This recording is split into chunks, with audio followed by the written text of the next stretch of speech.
Did you notice today we're going to have some readings about Peter? You just read 2 of them, but we're going to do that all month. Not often do you get to read 1 Peter, but here's some funnies. When I was in confirmation, we had to read all the books of the Bible, and you got like little stickers for doing it. So you always went to Titus, 1 Peter, all the first, right? Because they're really short, and you get a lot of stars really quickly. You still had to do Genesis. You still had to do Leviticus, but you had your stars to start off with. Not often do we talk about 1 Peter. We live in the Gospels because we enjoy being with Matthew, Mark, Luke, and John, and we're familiar there. Let's go to Peter. See, the Gospels were written not by people that were there, and these authors were not there. They wrote about those who had been there, the stories that they had heard. Peter was there. He was in the inner circle, one of 3 of the closest to Jesus. Now, what do we know? After Holy Week, we know something about Peter. And it's kind of, you sum up Peter this way, right?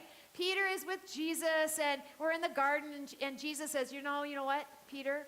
You're going to deny me 3 times. When it really counts, you're going to say, no, I don't know you. And Jesus says, oh, no, Lord, not me. We're not even a day or 2 away. What happens with Peter? The young maidens say, hey, don't you know Jesus, that man from Nazareth? And Peter says, not once, not twice. He says it 3 times, no, I do not know this man. We kind of sum up Peter right there, right?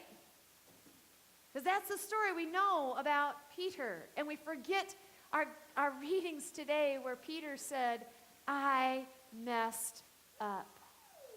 I knew Jesus better than almost anyone. And I was afraid to say, he is my Lord. But it is Peter that Jesus claims as one of his own and says, I want you to be the church.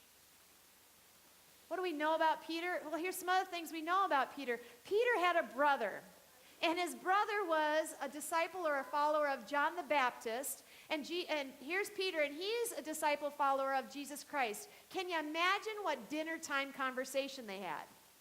They are with the 2 that are saying the most about God's love and God's forgiveness. One saying a Messiah is coming, and one is the Messiah. Now, I'd be a proud mama and papa if I was at that table, right? What do we also know about Peter? He was married. In 2 Corinthians, it says that when he was a disciple of God, he followed. His family came with him. His wife was with him.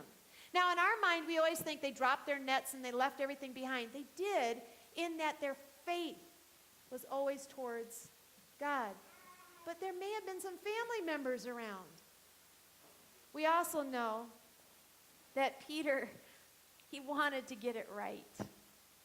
He wanted to be the best disciple he could.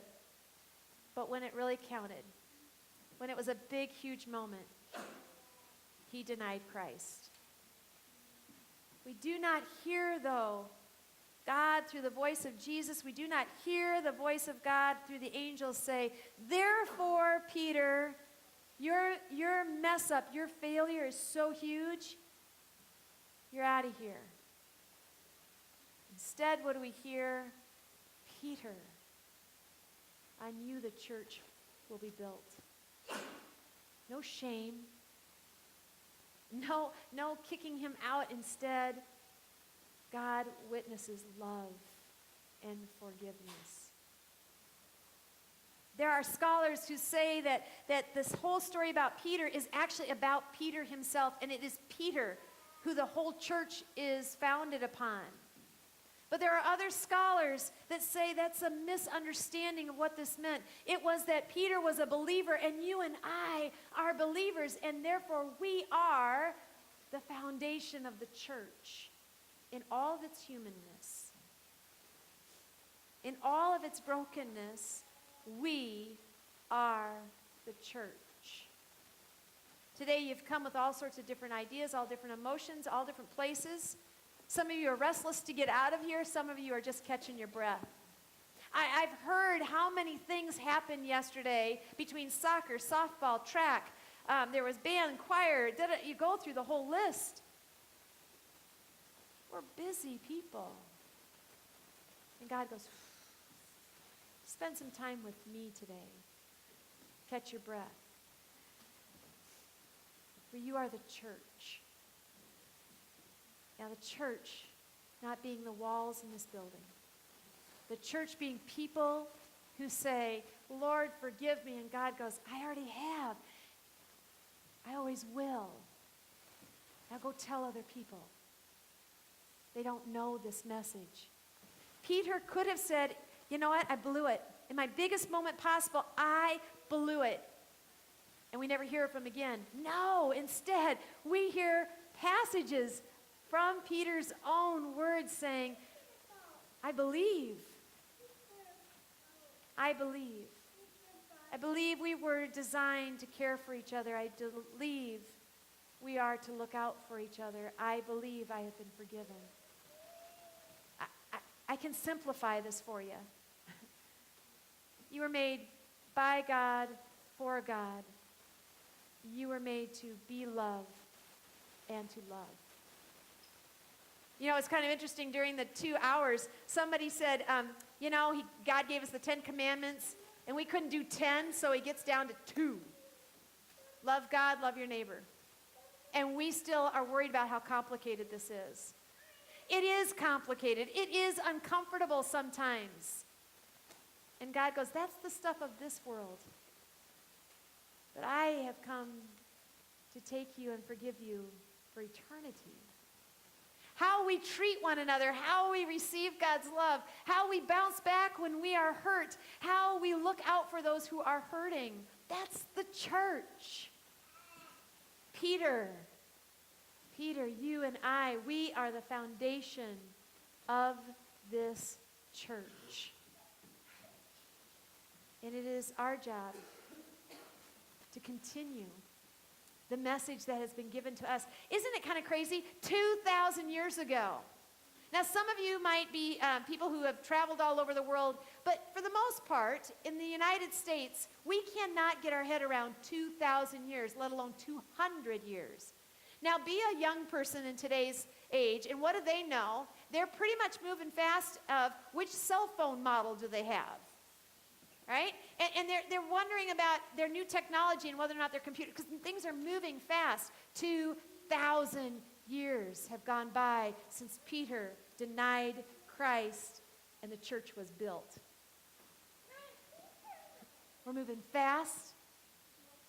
We're moving together.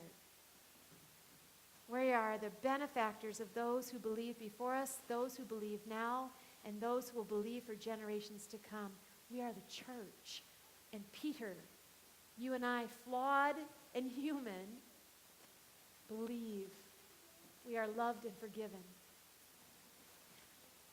You know, I had the privilege of being with Patsy in this past week. I had the privilege on your behalf to be the church to Patsy. And you know, her body was very frail. And there's all this equipment in the room that is actually keeping her alive. And she's sitting there. And I had the joy and the privilege of being there as the doctor is explaining what's going on. And 2 grown men are weeping because it's hard to be sons with your mother. And she's asleep at the time. We get all done. And I'm standing right next to Patsy. And Patsy wakes up and she goes, "This sounds good. It is time." "Patsy, are you scared?" That's what I asked her. "Patsy, are you worried?" She goes, "Oh, no. I just don't know how it happens. But I believe." 2 grown men going, our mama believed, and because she believes, we have hope today. Peter believed. Generation after generation believe. But they don't contain it and go, just us, we're going to believe in this little world. And because we believe, we're safe. It says we believe, and I want you to believe too. I want you to know God's love and God's forgiveness.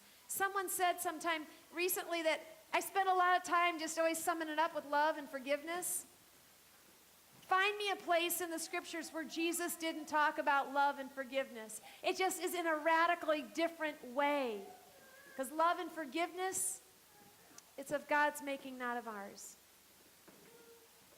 And I thought to myself, how do I preach on anything other than love and forgiveness? Because that is God's message.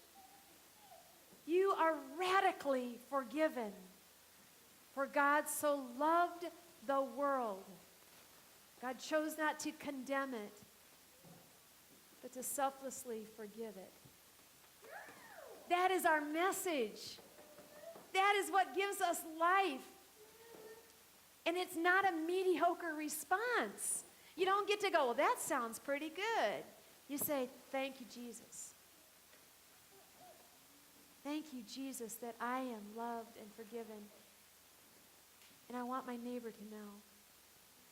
And I want their neighbor to know that they are loved. Our world is aching and hurting right now, as it has for generations. A longing and an absence, and we know the answer. You are loved.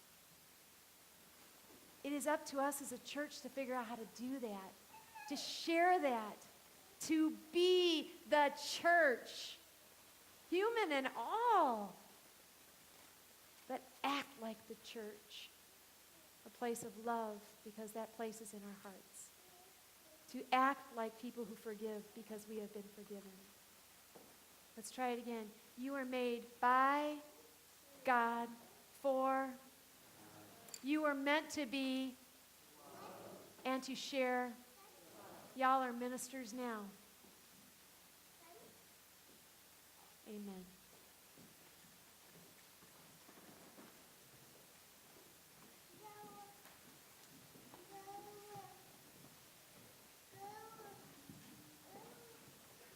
I invite you to please stand.